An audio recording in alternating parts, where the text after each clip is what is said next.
welcome to the McLean Textile Gallery. I am now offering the wonderful grouping of the fiber visions, and they truly are spectacular. They'll be here until August 13th, so come if you can. And then look for us to open our new galleries the first of the year. So there'll be textiles with tea, so look for that. But come and see the present gallery showing. Our group is called Fiber Visions, and we're an art quilt group. We've been together for around 10 years, maybe a little bit longer, and we have about 20 people who pop in and out of our gatherings, so not the same number of people all the time, but we try to work together to improve our quilting art and learn new techniques and do demos and things for each other. And another thing that we do is our challenges, and one of our recent challenges was called a Whisper Challenge, which is what got us interested in being able to exhibit our pieces. A Whisper Challenge is kind of like a childhood game of telephone, where somebody starts by choosing an inspiration photo. In this case, it was a photo of a windmill, and the first person then makes a quilt based on that inspiration. When they finish their quilt, then they pass their quilt on to the next person on the list who's participating. So that second person only sees the previous quilt, and things proceed in that order. Each person passes their quilt to the next person, so they've only had the previous quilt for inspiration.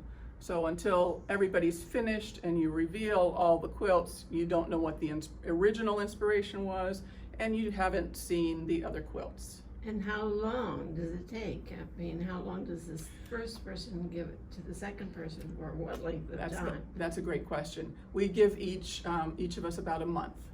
So we make a schedule, usually starting in fall, and the first person, whoever volunteers to be first, would have the first month, and then they pass theirs on, and the next person has a month as well, all the way through, and it depends on how many people are participating, how long the whole thing takes. We had 10 in this group, so that would have been 10 months, although around the holidays in December, we tend to skip a month, so really it was more like 11 months to get everybody's quilt completed. I see. And the number one? The number one quilt is this one right here by Judy Grumbacher, and simply titled Windmill. She, as you can see, did a pretty close interpretation of the original photograph that she chose as her inspiration. All the quilts are 18 by 24 inches, so that's the one consistency that we had as far as rules go. Otherwise, there weren't really any rules. This is mostly, looks like fusible applique on a whole cloth background, and it's machine quilted.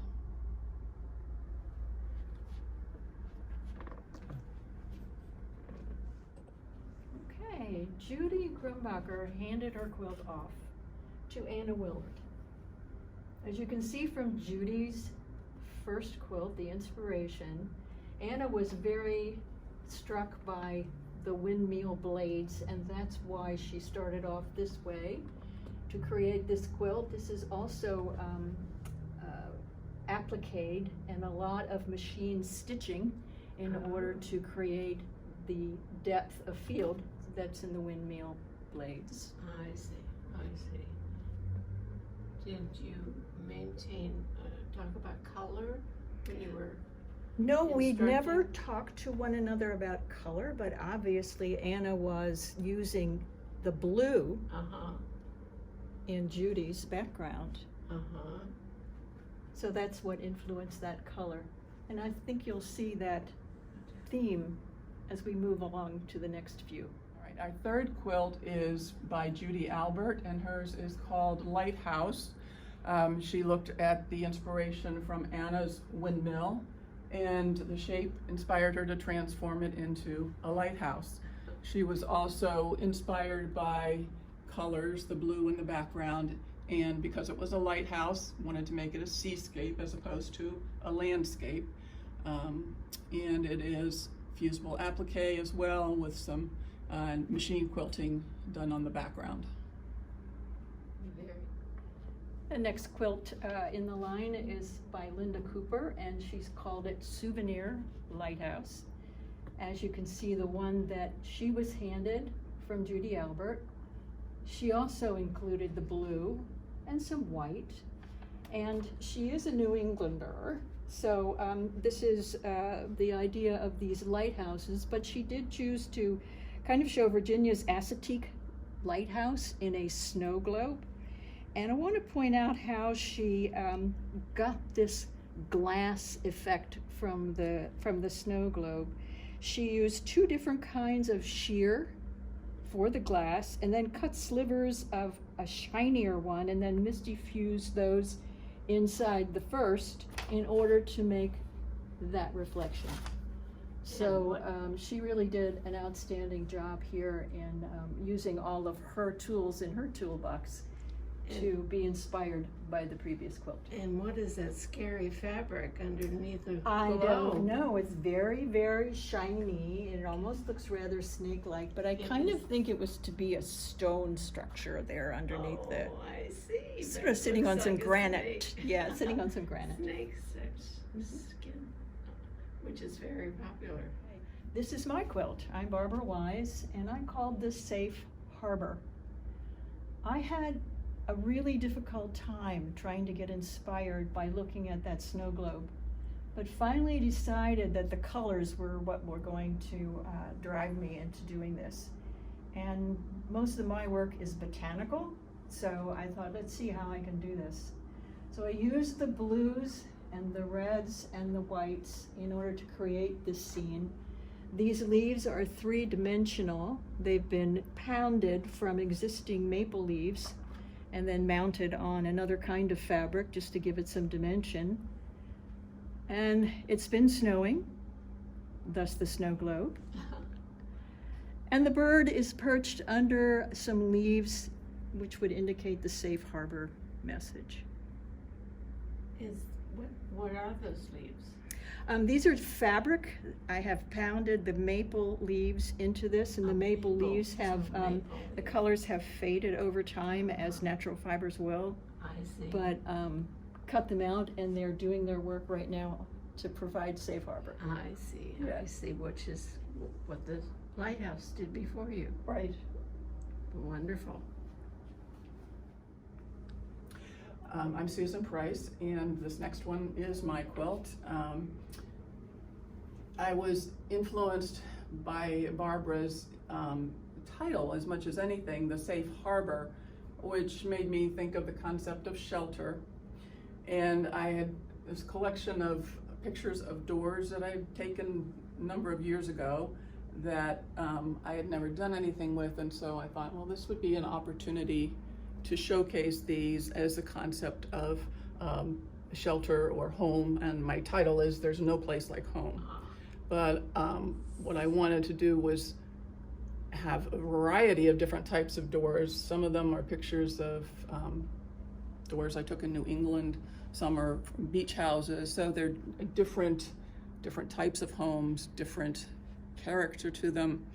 And I manipulated them a little bit in Photoshop to take away some of the photograph type appearance to the images. So you printed it and then quilted it after you... I printed each of the doors as a separate separate image, and then cut them out, sewed them together with the sashing in between. You can't really tell that they're not all identical in size.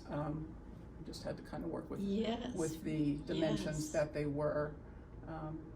And then it's machine pieced together and machine quilted. Beautiful, beautiful.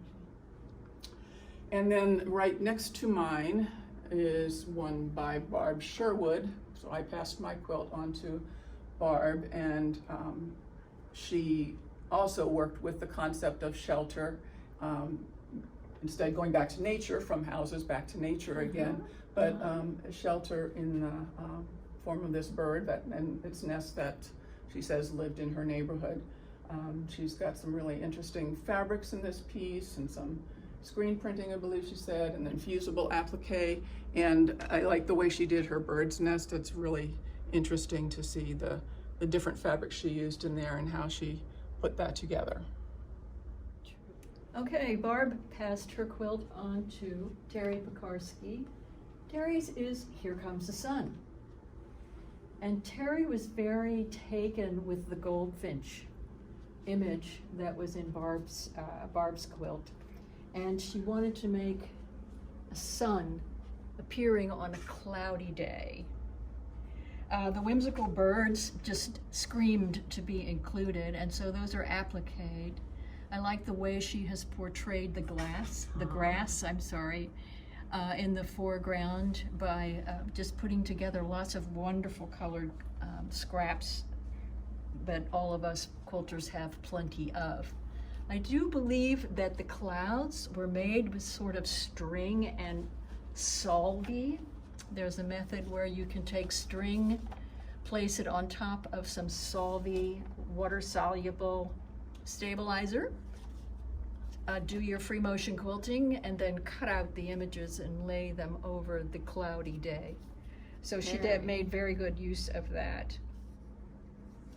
Terry passed her quilt with the birds and the sun coming up onto Willa Downs. This is Sunflower Sunshine. Willa was very inspired by the combination of the warm and cool colors that Terry put into her quilt. And so she wanted to replicate that in her own way. This is a lot of fussy cutting of flowers and then free raw edge applique onto the backgrounds. Again, you'll notice that the fun use of scraps at the bottom of the quilt to illustrate the grass and the soil above it that the plants are growing from. It's really, truly interesting. I love this. Flowers look like they could just be picked almost. And they have a few butterflies. Yes.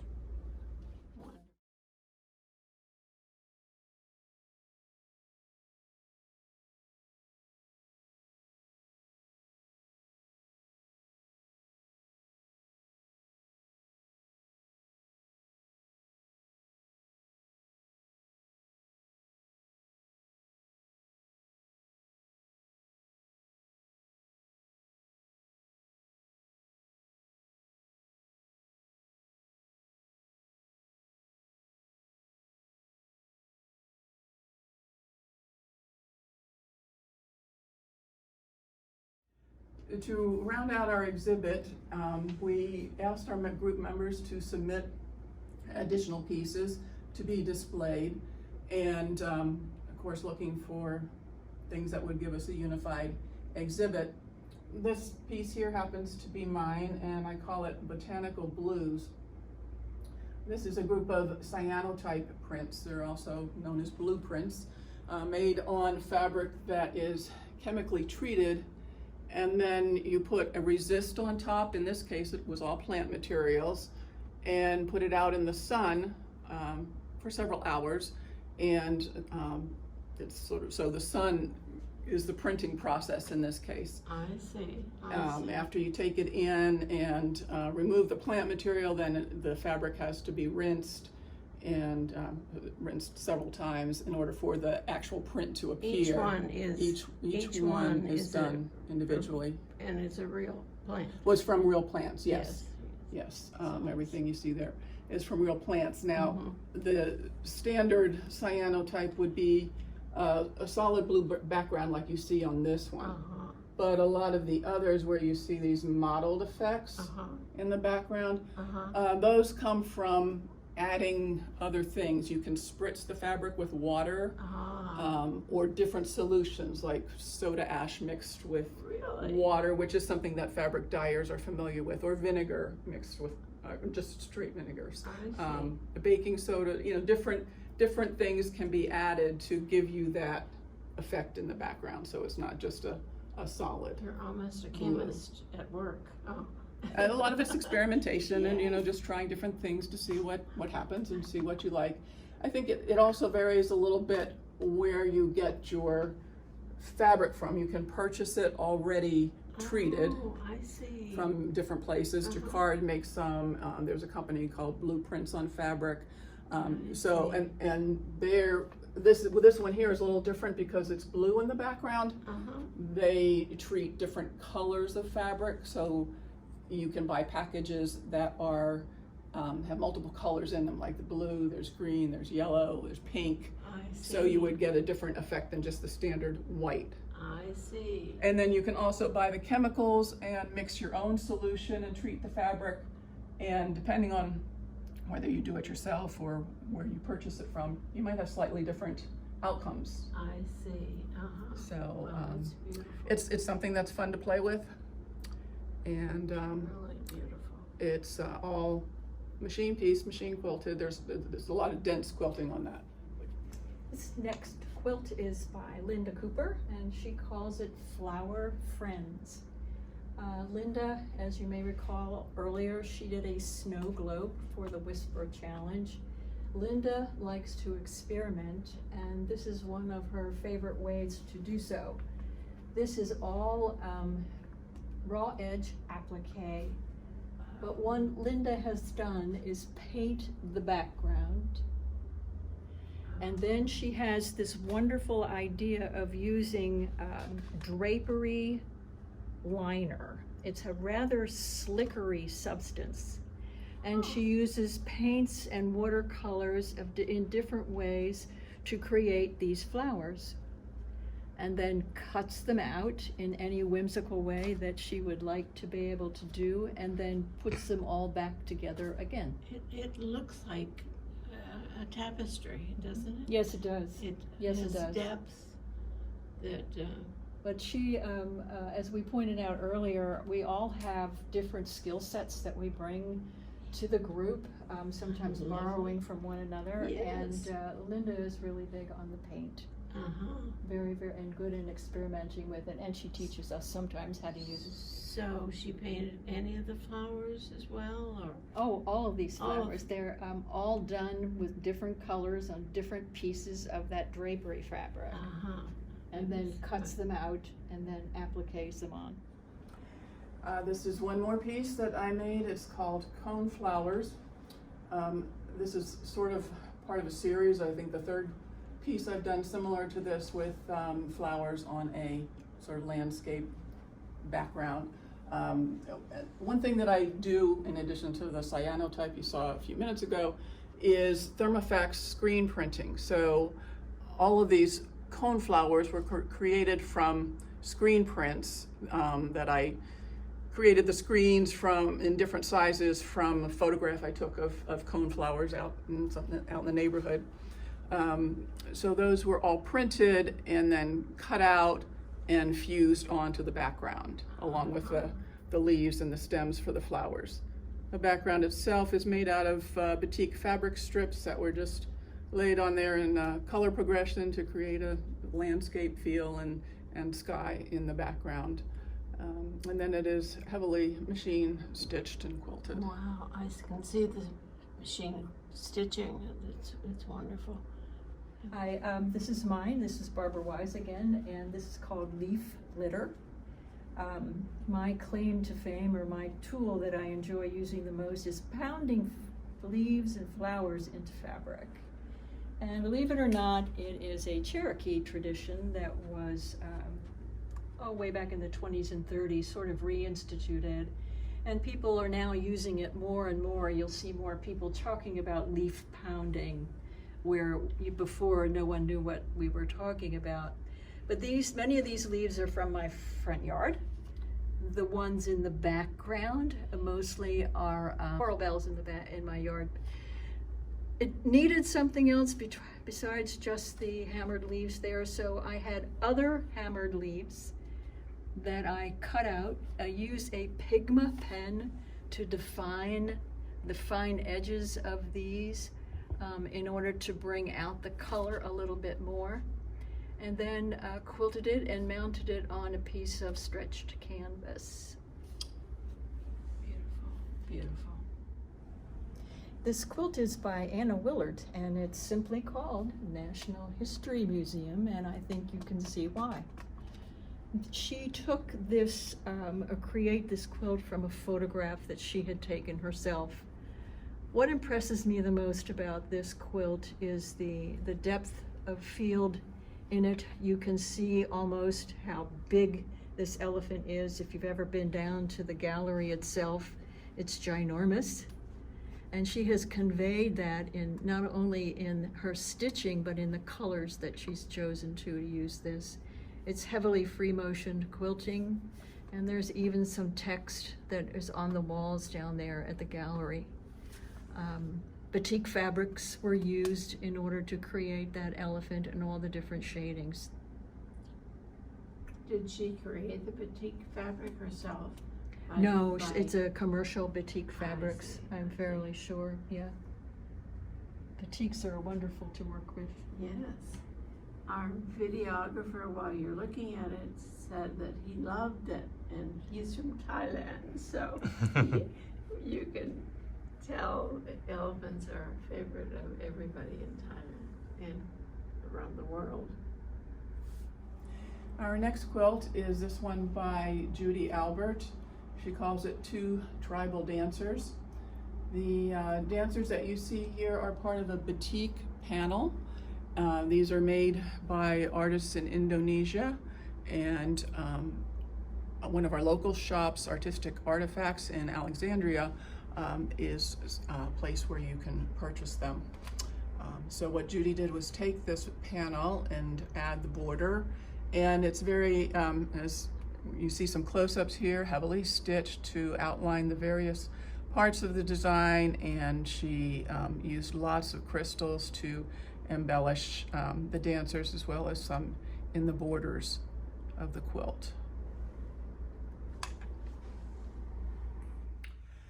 Our next quilt is by Janet Palfy, and this is simply called Don Eisel. This quilt was one of over 100 quilts that were in an exhibit called Fly Me to the Moon that was traveling several years ago, and you might remember that Don Eisel was a former astronaut. The exhibit had quilts that honored astronauts, the various missions, different songs and stories about the moon. What Janet did here to honor Don Eisel was use a technique that she learned in a class taught by Lisa Ellis called Wacky Family Portraits. So if you notice all the different portraits, she made very interesting choices of fabric in what she used to illustrate. It's kind of a silhouette, but with not black and white, just with colored prints. And here we have the space capsule runners, so things that all pertain to his life story. Wouldn't we enjoy hearing from the artist herself about some of those people? Yeah, very interesting way of capturing those portraits.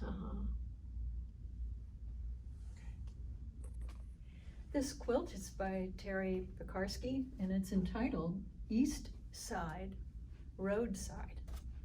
When you come to the gallery, you're going to have to examine this very carefully, because this is obviously from a road trip that she took, and was very struck by this image by the side of the road. It's a discarded couch, and if you look in certain places, the stuffing is beginning to come through because it's been sitting out in the weather all this time. Must have been a few chickens close by that she was able to capture. The fencing in the background, quite decorative, if you will. And she has used a very interesting background in order to showcase this roadside. It's very heavily quilted, some of it free motion and some of it just plain machine quilted. There is a bit three-dimension down here with the pile of leaves that are at the bottom. But it's just the most wonderful, whimsical picture of something that's been discarded, but yet has a piece of beauty, including this masterful chicken rooster. I think it shows great emotion as well. Yes, I mean, you're absolutely correct. I'm glad you said that. Empathize and think she has a discerning eye, I guess it is. A little bit of shading here with some netting that shows the shade as the light was coming through. There are two quilts here. I'm going to show you one first and then the next. This is by Ann Smyers. It's very colorful, as you can see, and it has very much an Asian theme to it. The thing that you may not know about Ann, when I first met her, it was at an art exhibit, and I met her daughter, who told me, well, you'll like my mom, she teaches Tai Chi. So I was so amazed by that. I am now 6 years into taking Tai Chi with Ann as my teacher. She has taken fabric that is one-of-a-kind piece of fabric and embellished it in order to create the kimono shape. It is called Kimono in Red. What I also find fascinating and interesting is that in order to increase the texture, which as you look at it very closely, it has been free motion quilted in many different patterns. But I believe these are Shiva's oil paint sticks that she used as stamps to create a little bit of depth here and there in order to make the piece more interesting. Also over top here, there are also some printing over top of the existing fabric in order, again, to bring out more of the texture. And when you start putting red and purple together successfully, that's a good quilt. Again, this is by Ann Smyers as well, and she calls it childhood. There's a happy, joyful feeling about this quilt when you look at it. Ann has a very unique, this is quilt number 2 by Ann Smyers. It's called Childhood. It's very happy, very gay, carefree, and whimsical. Ann is a master at free motion quilting, and when you come to the gallery to appreciate the work that she's done, which is very, very intricate, and because I know her sewing machine is just a very standard Bernina, it's not an open throat, you have more respect for the work that she does. One of Ann's signature styles is to cut out flowers, leaves from other fabrics. So it's possible that there's 5 or 6 different fabrics here that she's chosen to cut out the colors and then place them back together in a mandala type shape. Our last 2 quilts are both by Holly Cole. Holly has a different technique from a lot of us in the group in that she mostly works on a whole cloth background and that draws and then paints her images that she's depicting. In this case, we have a homeless person she's captured the sadness of the person, but also the happiness of the dog, and she calls this one Partners. As I said, it's painted on a whole cloth background. The bottom section here, where the wood planks are, she's covered this with a layer of organza, which appears to be screen printed. So there's lots of layering going on, lots of stitching in the background and on the figure of the person as well, so that she captures those emotions Wow. in her work, Yes, both in yes. the painting and in the stitching. Lovely. Lovely. And this one, I know I just read recently, it's been juried into another show that is going to be in traveling after. Wow. And finally, we have Vanishing Iguana 2, also by Holly. As I said on the last piece, she works often with whole cloth backgrounds, and this is a piece of ice dyed fabric. If you're not familiar with that technique, instead of immersing fabric in dye, you layer it over a container that's going to catch drips. The fabric has been treated with soda ash, You cover it with ice cubes, or it can also be done with snow. Goodness. And then the dye is sprinkled over top, and as the ice or snow melts and drips into the pan below, the dye disperses into the fabric. So that's how she gets these sort of sunburst or starburst patterns in the fabric. And I believe what she did here was she had this piece of fabric, and in her mind she saw the shape of an iguana that she then drew or outlined, and it's very, very heavily stitched. You have to get up close to see all the stitching on it, because at a distance it really does kind of vanish, but you know, it's kind of amazing that to be able to see that image What is the within the basic fabric. Just cotton, 100% cotton, probably prepared for dyeing fabric is what we mostly work with. Most of Holly's work centers around animals. She does a lot of animals, which is the previous one that has a person on it is not her usual work, but it's very, very excellent and well done. Thank you so much, both of you. You were wonderful. Can I call you again to do Yes, this? you can. We would love to. I love it. We would But love the to. work is beautiful. We have more challenges we'd be happy to display. I love it. I love We're it. just very proud of how many different techniques our people know how to use, and are not afraid to try something else. So many difficult things, you know, working with chemistry and all aspects of. Thank you for coming. They're here for a month at our gallery in McLean, so be sure and come. We're open Monday, Tuesday, Thursday, Friday, and on weekends by appointment. So come. Thank you. Thank you. Bye. Thank you.